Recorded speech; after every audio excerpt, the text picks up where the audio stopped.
C'est l'ère de la nouvelle livraison d'informations chez Kinactu Télévision. Mesdames et messieurs, merci de nous avoir choisis. Mais avant le vif du sujet, je vous en conviens d'avoir l'idée nette sur la prédominance de l'actualité en République démocratique du Congo.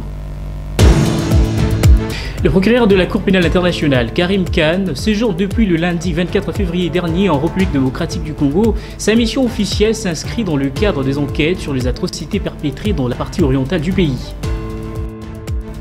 Lutte contre le Mpox en République démocratique du Congo. Bientôt, la campagne de vaccination sera lancée dans des zones de santé limitées en RDC. Voilà tout pour les titres.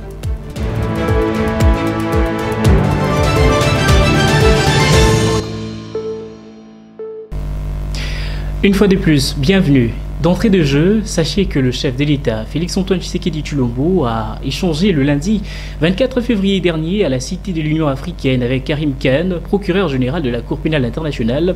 En effet, sa mission officielle sur le sol congolais s'inscrit dans le cadre des enquêtes sur les atrocités perpétrées dans l'est de la RDC par le rebelle du mouvement du 23 mars. Au sorti de l'audience, le numéro 1 de la CPI a brossé les grandes lignes de sa feuille de route en République démocratique du Congo. Suivez. But of course, like the rest of the world, we are extremely worried of recent developments in Congo. Mais comme le reste du monde, nous sommes très inquiets de ce qui se passe en République démocratique du Congo. We know the situation, particularly in the east, is acute. Nous savons que la situation, particulièrement à l'est, est très inquiétante. Hundreds of people are reportedly dead. Des centaines de personnes sont mortes. Thousands injured. Et des milliers blessés. And the message has to be conveyed very clearly. Et le message doit absolument passer clairement. Any armed group, tout groupe armé, any armed forces, toutes forces armées, any allies of armed groups or armed forces, tous les alliés de forces, de groupes armés et de forces armées, don't have a blank check. Ils n'ont pas un chèque à blanc. They must comply with international humanitarian law. Ils doivent se conformer aux normes et aux lois internationales. And I am very clear right now. Et je suis très clair là-dessus. The law must be seen to be effective. La loi doit être effective. All individuals must comply with the Rome Statute. Tous les individus doivent se conformer au statut de Rome. Nobody can attack civilians. Personne ne peut attaquer les civils, hurt people, blesser les gens, kill people. Tuer les gens. And this is a moment where we will see if international criminal law can withstand the demands that the people of the Democratic Republic of Congo insist upon. Et c'est à ce moment que nous pouvons voir si la loi internationale peut maintenir et soutenir la demande de la République démocratique du Congo et les citoyens. Which is the equal application of the law. Et cela, c'est l'application équitable de la loi. Dans un autre chapitre, Dadi Mumpambala, président de la jeunesse Lumumba, déclare que la visite officielle du procureur général de la Cour pénale internationale n'a aucun impact au regard de la situation sécuritaire actuelle que traverse la partie orientale de la République démocratique du Congo. Il est au micro de votre rédaction. Pour nous, les révolutionnaires, nous disons que ces messieurs devraient se retrouver en prison en République démocratique du Congo jusqu'à ce que la paix va devenir réelle dans la partie orientale. Pourquoi nous disons ça? Le Congo étant un pays membre des Nations Unies, dans leur charte, lorsqu'un pays membre se retrouve dans une rébellion ou a un problème donné, les autres pays doivent lui venir en rescousse. Mais curieusement, aujourd'hui, ça fait déjà plus de 30 ans depuis que le Congo, dans sa partie orientale, ont tué leur population, mais personne ne dit mot. Récemment, on a vu à l'Ukraine, le premier jour, le deuxième jour, on a vu comment tout l'Occident a sonné l'alarme. Mais pourquoi pas faire la même chose en République démocratique du Congo? Nous disons que le problème oriental est un problème multinational. Les Occidentaux sont à la base de ça. Leur projet de balkanisation du Congo, qui cherchent des moyens pour l'exécuter, mais n'en trouvent pas, raison pour laquelle ils activent les groupes de rébellion. On n'a pas que M23, on a plusieurs groupes de rébellion en République démocratique du Congo. Alors nous, la population congolaise, nous devons nous mettre unis et debout pour combattre ce projet et ces messieurs des Nations Unies, nous disons, la Nations Unies ne vont pas venir nous aider, mais ils sont là pour leurs intérêts et pas pour l'intérêt de la population. Quant à nous, nous devons être soudés, nous devons être debout pour sauver notre pays. Personne ne viendra pour nous secourir, sauf nous-mêmes. Et en diplomatie, retenez que le Parlement européen a sanctionné le Rwanda concernant les accords signés avec l'Union européenne sur l'exploitation illicite de ressources minières dans l'est de la RDC. Suivez. Merci Madame et Monsieur le Commissaire.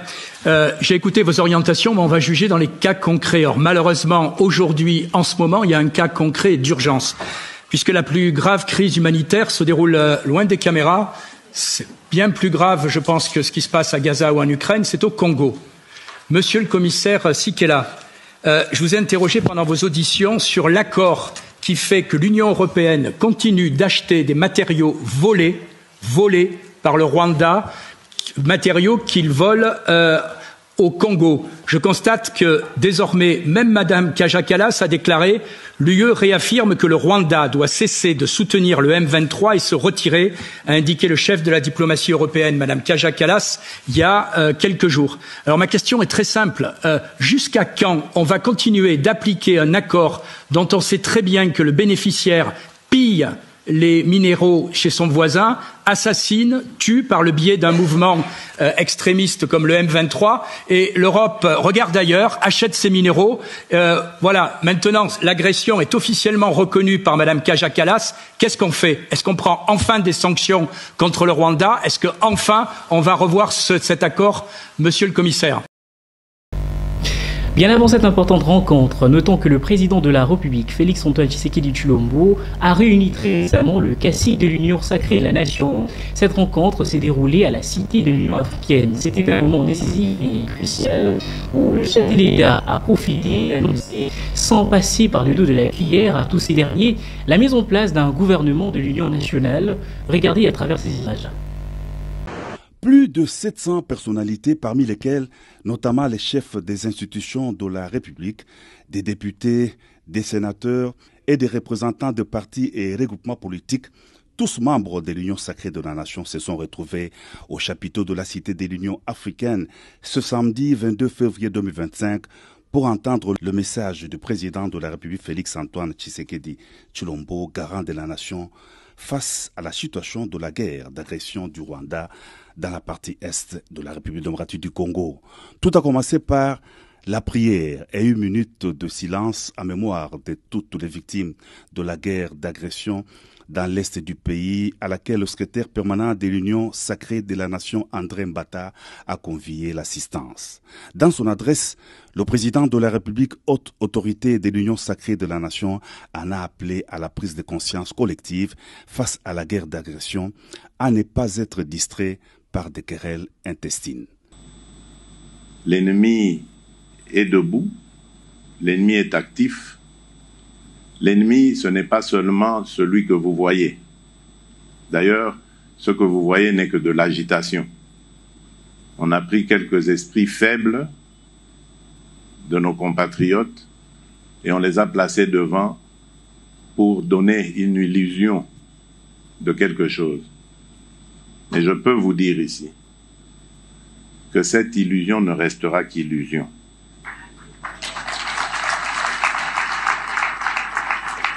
Elle ne se transformera pas en réalité. Parce que nous n'allons pas perdre ce combat. Je l'ai dit depuis le début, croyez-moi, je le maintiens. Le président de la République a lancé un vibrant appel à l'unité nationale. Nous appartenons tous à notre pays, la République démocratique du Congo, a dit le chef de l'État. Et de poursuivre, la RDC mène le combat sur plusieurs fronts diplomatiques, militaires et politiques. Sur le plan diplomatique, la RDC enregistre des victoires. L'on doit continuer à fournir des efforts, à rester vigilant et actif, a dit le président de la République. Sur le plan militaire, le chef de l'État, commandant suprême des FARDC et de la police, a rendu hommage aux forces armées loyalistes. Il a réitéré sa détermination de monter une armée d'élite et d'assurer la prise en charge des hommes des troupes. Enfin, sur le plan politique, Le président de la République a déploré le silence de la classe politique congolaise face à l'agression de la RDC. Parlant du dialogue, le président de la République a indiqué qu'il a toujours tendu la main pour un dialogue constructif, un dialogue de responsables permettant le développement de la RDC, mais pas un dialogue avec des pantins. Le chef de l'État a salué la prise de position actuelle de la communauté internationale face à l'agression du Rwanda. Il a aussi vivement condamné les attaques des ambassades lors des manifestations de la population. Restons toujours dans ces dossiers de la formation d'un gouvernement de l'Union nationale en République démocratique du Congo. Que pense la classe politique congolaise? Pour sa part, Jones Foutou, libre penseur, salue cette initiative prise par le chef de l'État, Félix-Antoine Tshisekedi Tshilombo, pour la restauration de l'unité et la cohésion nationale. Suivez-les au micro de votre rédaction.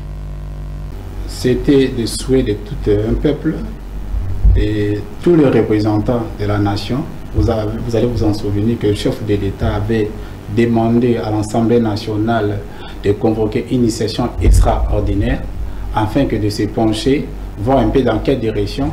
Nous osons croire que c'est une idée géniale que le chef de l'État a prise pour pouvoir un peu mettre le peuple congolais ensemble en tant que garant de l'unité nationale. Il y a péril en demain, il ne pouvait pas rester bouche cousue.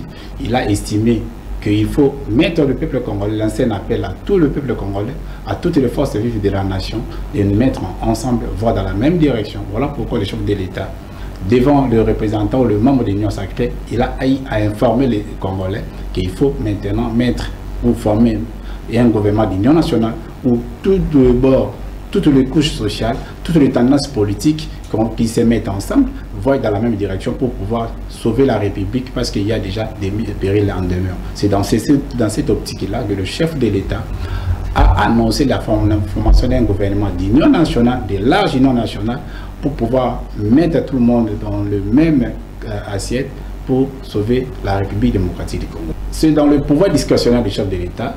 Le chef de l'État sait avec qui il va composer ce gouvernement, il sait avec qui ils vont travailler. C'est toute une équipe qui sera mise en place pour pouvoir un peu voir un peu dans quel sens, ou qui peut intervenir, qui peut venir ou collaborer avec le chef de l'État dans ce sens-là. C'est un atout que le chef de l'État va mettre tout le monde d'accord. Il y aura des critériums, il y aura des critères, il y aura des principes. Je crois que le principe fondamental, c'est d'abord l'intérêt général, c'est de travailler pour l'intérêt général du Congo, c'est de travailler pour les communs. C'est ce qui est l'âme mater dans ce gouvernement et qui sera le guide de ce gouvernement.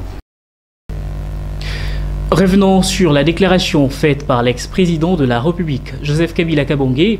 En effet, lors d'une intervention sur TV5 Monde, le ministre de la Communication et des Médias, porte-parole du gouvernement, Patrick Mouyaya Katemwe, estime que la sortie médiatique du sénateur à vue Joseph Kabila vient délégitimer une guerre d'agression. Voici donc cet extrait choisi par votre rédaction. Nous sommes dans un pays, République démocratique du Congo, tout le monde a le droit de s'exprimer. Mais au regard de la situation actuelle du drame que connaissent nos populations dans l'Est spécifiquement, c'est pas dans des postures politiciennes qu'un ancien chef d'État devrait sortir. Un ancien chef d'État, ses premiers mots devraient d'abord être de mots de compassion, des solidarités pour nos compatriotes qu'il a eu à diriger pendant de très très longues années. Ça devrait aussi être la condamnation dans les mots le plus fermes de l'agression. Sa sortie, lui qui est coutumier du silence, ressemble à ce que tous les Congolais ont dit, ont pensé, qui vient légitimer une guerre d'agression qui est pourtant démontrée par les rapports des Nations Unies et par tous les rapports des pays occidentaux, sans compter les rapports de nos propres services. C'est une malheureuse occasion, en tout cas, parce que si nous retournons à l'origine de ces conflits, nous regardons ce que lui-même en disait à l'époque, parce que ce n'est qu'une récurrence d'une situation vécue, on ne le reconnaîtrait pas. Mais quoi qu'il en soit, pour nous, c'est pas le moment de verser dans la polémique politicienne, parce qu'ici, nous voulons régler des problèmes qu'il aurait pu régler durant ces 18 années de pouvoir, et donc nous nous focalisons sur les différents fronts militaires, diplomatiques, économiques, judiciaires et médiatiques pour nous assurer que nous donnons la réponse qu'il faut à ces conflits. Nous sommes d'accord que la solution ne sera pas que militaire, c'est pour ça que nous sommes ici à Genève, notamment avec la Première ministre pour nous assurer que la composante judiciaire se mettra en place pour que tous les trublions recyclés par le Rwanda de manière permanente pour semer la terreur et la désolation puissent être enfin jugés. Tandis que Moïse Kilolo, cadre d'une formation politique, rejette avec la dernière énergie le propos tenu en Afrique du Sud par l'ex-président de la République démocratique du Congo, Joseph Kabila Kabange, et juge de rater sa sortie médiatique. Il est dans cet extrait. Je pense que M. Kabila, durant ses 18 ans au pouvoir, il a orchestré les ennemis de notre pays, les envahisseurs. C'est lui qui a donné l'accès aux envahisseurs d'occuper notre pays. C'est lui qui a donné l'accès aux Rwandais d'occuper notre pays. Aujourd'hui, il veut se représenter en donneur de leçons. Pendant ces 18 ans de règne, où était-il quand Goma tombait en 2012? Où était-il quand Goma tombait en 2025? Où était-il quand on était agressé? C'est aujourd'hui, quand les choses sont en train de tourner mal contre les groupes armés, ils sont en train de tourner mal contre le Rwanda suite à la diplomatie agissante du chef de l'État, qu'il sort de son silence pour venir nous donner des leçons qu'on ne peut pas appliquer. Si Kabila était patriote, si il est vraiment un ancien président patriote amoureux de son pays, il pouvait s'approcher de l'actuel chef de l'État pour apporter ses stratégies, pour apporter ses idées, pour trouver une solution concernant le problème qui prévaut à l'est de notre pays. Alors je pense que l'ancien président ne peut garder que son silence, il ne peut pas venir contribuer quoi que ce soit sur la place publique, si lui qui s'est dit un homme d'État. Pendant le 18 ans de règne, je suis en train de vous rappeler que c'est lui qui avait signé des accords en 2012 en donnant la police des frontières entre les mains du Rwandais. C'est lui qui avait signé des accords en donnant les postes de commandement 43%, 39% au Sud Kivu aux mains des envahisseurs. Et aujourd'hui, il est venu pour nous donner quelle leçon que M. Kabila peut venir nous apporter. Je pense qu'il ne peut rien dire, il peut que garder son silence ici. Il est incapable de venir voir le chef de l'État pour lui donner peut-être les idées qu'il aurait pour trouver la solution. Autre chose à présent, retenez que le vice-premier ministre, ministre en charge de l'Intérieur, Jacquemain Chabani-Louko, a reçu en audience le lundi 24 février dernier dans son cabinet de travail Emmanuel Lampert, représentant de Médecins sans frontières en République démocratique du Congo. Il était question de la facilitation de l'accès humanitaire dans l'est de la RDC où les équipes de MSF sont déployées dans des zones en conflit. Suivez dans cet extrait. Il était pour nous très important de rencontrer son Excellence, Monsieur le Vice-Premier ministre, en charge de la sécurité et du territorial, pour faire le point, afin aussi de mieux accompagner nos équipes qui sont toujours et encore présents dans plusieurs territoires, et notamment à l'est de la RDC, que ce soit en Ituri, dans les territoires de Djougou et Mahagi, à Bunia, mais également dans le nord Kivu et dans le sud Kivu. Et ceci en invoquant aussi le décès très malheureux d'un de nos collaborateurs terrain congolais, décédé ce week-end à Goma, entouré des siens, mais victime à Massissi. Je crois, il y a eu un encouragement auprès de nos équipes de rester debout, de rester à côté des bénéficiaires, la population congolaise. L'unique et seule raison pourquoi Médecins sans frontières est ici présent en République démocratique du Congo.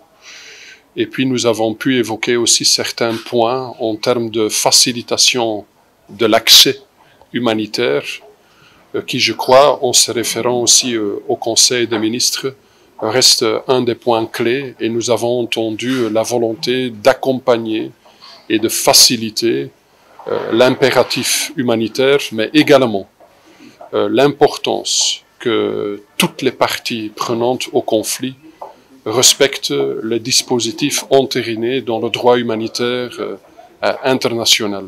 Ce qui s'est passé ce week-end, les différentes entraves à l'accès humanitaire, au respect des structures et le personnel médico-humanitaire sont et restent intolérables. En pleine mission de service, la vice-ministre en charge de l'Intérieur, Egenitié Lakamba, a rappelé les éléments de la police de circulation routière à un contrôle rigoureux des véhicules et marchandises à travers tout le poste de péage et frontalier sur toute l'étendue du territoire national. Suivez. La vice-ministre de l'Intérieur, Sécurité et Décentralisation, Eugénie Tshela-Kamba, appelle la police de circulation routière à un contrôle rigoureux des véhicules des passagers ainsi que leurs biens à travers tous les postes de péage et frontaliers pendant cette période d'agression rwandaise. Au cours d'une causerie morale de plusieurs heures au siège du commissariat de la police nationale congolaise Kasai oriental, le numéro 2 de la territoriale au pays est largement revenu sur la mesure sécuritaire interdisant la circulation des vaches au-delà de 23 heures. La vigilance. Nazako insister la vigilance. Je vous exhorte à la vigilance totale à travers tous les postes. Il faut contrôler l'entrée et la sortie de chaque véhicule. Chers PCR, travaillez plus qu'avant. S'agissant de l'entrée des vaches dans la ville, soyez regardants au-delà des 23 heures. Aidons notre commandant suprême Félix Antoine Tshisekedi Tshilombo qui se bat jour et nuit pour le retour de la paix.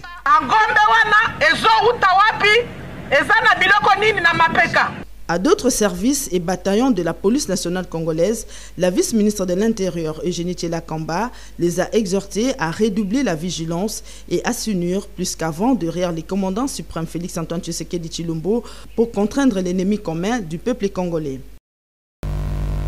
Dans un autre chapitre, il faut savoir que la situation sécuritaire et humanitaire était au centre de la réunion de coordination stratégique le lundi 24 février dernier sous la présidence du secrétaire général de la santé publique, à en croire le docteur Liliane Bouiza. Participant à cette séance de travail, les différents défis à relever durant la riposte contre le Mpox en République démocratique du Congo ont été passés en revue. Il a par ailleurs annoncé le lancement officiel de la campagne de vaccination dans les zones de santé limitées en RDC. On l'écoute au micro de votre rédaction. Oui, nous venons, comme à l'accoutumée chaque lundi, d'avoir la réunion de coordination stratégique autour de son Excellence, Monsieur le ministre de la Santé publique, l'hygiène et prévention sociale. Et la réunion d'aujourd'hui qui a été présidée par le secrétaire général de la Santé.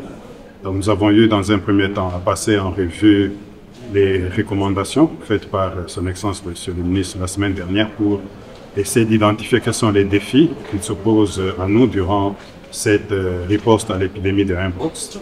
Et là, les équipes du SGI, du secrétariat général, du COUSP et de l'INSP, donc on a eu à travailler sur ces différents défis qui remontent en rapport avec la vaccination. Donc, où il fallait rapidement lancer à l'échelle la vaccination. Et ce qui a été fait, donc le samedi dernier, on a lancé la vaccination au niveau de Kinshasa.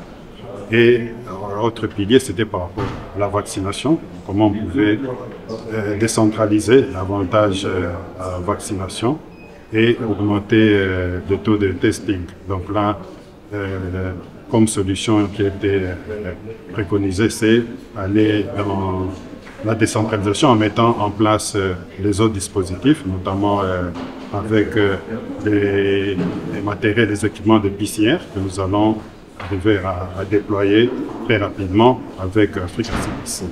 Il y a aussi le défi par rapport au déploiement des équipes d'intervention rapide. Donc là aussi, il a été pris l'option de faire une cartographie avec les partenaires pour savoir quels sont les consultants des inspections sur terrain et comme ça arriver à coupler avec les équipes qui ont été déjà identifiées au niveau de SGI pour faire des équipes conjointes mixtes qui pourront être déployées mais de manière harmonieuse pour aller vraiment aider là où il y a des besoins qui seraient identifiés. En province, particulièrement dans la ville de Bunia, dans la province d'Ituri, la confiance est bel et bien restaurée entre l'administration militaire et la population civile de cette partie du territoire national. Cette situation a installé un climat bon enfant dans la société sur le plan sécuritaire, offrant ainsi plusieurs opportunités, et c'est depuis que l'état de siège a été décrété par le commandant suprême de forces armées de la République démocratique du Congo, Félix Antoine Tshisekedi Tshilombo. Suivez dans cet élément de votre rédaction. La confiance restaurée entre l'administration militaire et la population de l'Ituri a créé un environnement sécuritaire apaisé, offrant ainsi plusieurs opportunités depuis l'instauration de l'état de siège. Les transports urbains à travers les bus est actuellement développé en ville de Bunia. Cette nouveauté n'a pas toutefois mis fin aux taxis-motos. Ce nouveau mode de déplacement à commun en ville de Bunia facilite la circulation des personnes et leurs biens à travers les différents axes déjà asphaltés et c'est dont les travaux sont en cours. Je reviens du grand marché où j'étais parti faire des achats. Toutes les activités se déroulent bien et nous remercions les gouvernements pour avoir fluidité le voirie urbaine. Je rentre maintenant du marché et je me dirige vers Lengabo. Je viens de Kindia pour vendre ici au grand marché. Je suis contente car grâce à ce moyen de transport, la distance ne se fait plus sentir. Le conducteur de cette voiture IST rassure à l'opinion qu'il travaille sous une quiétude à n'importe quelle heure. Bien sûr, nous travaillons dans un climat très favorable. Tout est calme. Il suffit de demander à tout le monde de faire confiance aux autorités compétentes. Même constat fait par ces conducteurs de taxi-moto. En ville, les activités se déroulent bien. Nous circulons sans problème à Bakoko, Kindia, Dele et Muzipela. Il n'y a rien à craindre. La ville de Bunia, chef-lieu de la province de l'Ituri, se développe chaque jour, ce qui rend cette ville enviable de plus en plus. En santé, parlons cette fois-ci de valeurs nutritives. Que savez-vous du petit cola? Découvrons ensemble à travers ce que la rédaction nous propose. Originaire de régions forestières d'Afrique de l'Ouest, le petit cola est une plante dont sa principale partie utilisée est la graine contenue dans les fruits qui peut être séchée et généralement mâchée, infusée dans l'eau, en décoction ou transformée en poudre.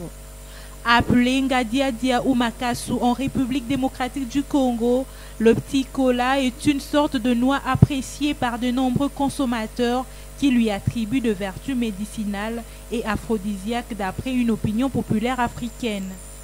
Le petit cola favorise la circulation sanguine et l'éveil, rafraîchit la laine, soulage les douleurs associées aux menstruations féminines, soutient le système immunitaire. Très riche en caféine, il contribue à améliorer l'endurance lors des rapports sexuels et aurait un effet bénéfique sur la fertilité masculine et sur la production de spermatozoïdes. Bien que ses vertus aphrodisiaques soient vantées, aucune étude ne l'a encore démontré car son efficacité est variable. Il n'est pas capable de traiter de maladies graves. S'agissant d'un produit naturel, le petit cola peut sembler inoffensif. Or, cela n'est pas vrai car il présente des effets secondaires et des contre-indications, notamment les insomnies, les palpitations cardiaques, maux de tête et tant d'autres. Son effet stimulant sur les systèmes nerveux centraux peut mener à l'accoutumance. Par ailleurs, aucun de ces remèdes guérit les morsures du serpent ou scorpion. Malgré tout, il est conseillé de consommer le petit cola avec modération pour prévenir d'autres maladies qui pourraient affecter le rein et la foie. N'est pas de passer 2 noix par jour. Et pour la prévision météorologique, retenez ceci. Demain mercredi 26 février le matin, il faudrait bien vous équiper en conséquence pour affronter la pluie. La température sera de 23 degrés Celsius et la température ressentie sera plus chaude, soit 25 degrés Celsius. La force du vent oscillera aux alentours de 4 km par heure. Tandis que l'après-midi, la pluie sera au rendez-vous et la température atteindra le 26 degrés Celsius. En fin de la soirée, il y aura quelques petits nuages et des multiples éclaircies. Sachez que la température tombera à 23 degrés Celsius.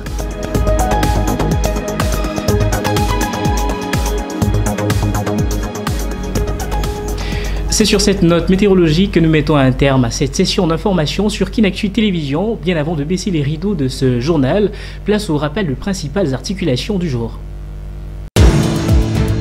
Le procureur de la Cour pénale internationale, Karim Khan, séjourne depuis le lundi 24 février dernier en République démocratique du Congo. Sa mission officielle s'inscrit dans le cadre des enquêtes sur les atrocités perpétrées dans la partie orientale du pays. Lutte contre le Mpox en République démocratique du Congo. Bientôt, la campagne de vaccination sera lancée dans des zones de santé limitées en RDC. Voilà tout pour les titres.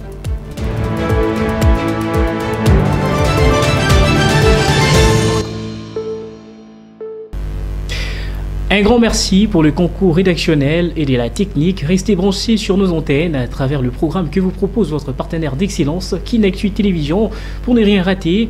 Que la paix de Dieu demeure sur l'ensemble du territoire national, particulièrement dans sa partie orientale. Je vous retrouve prochainement avec la même ferveur. Au revoir et merci.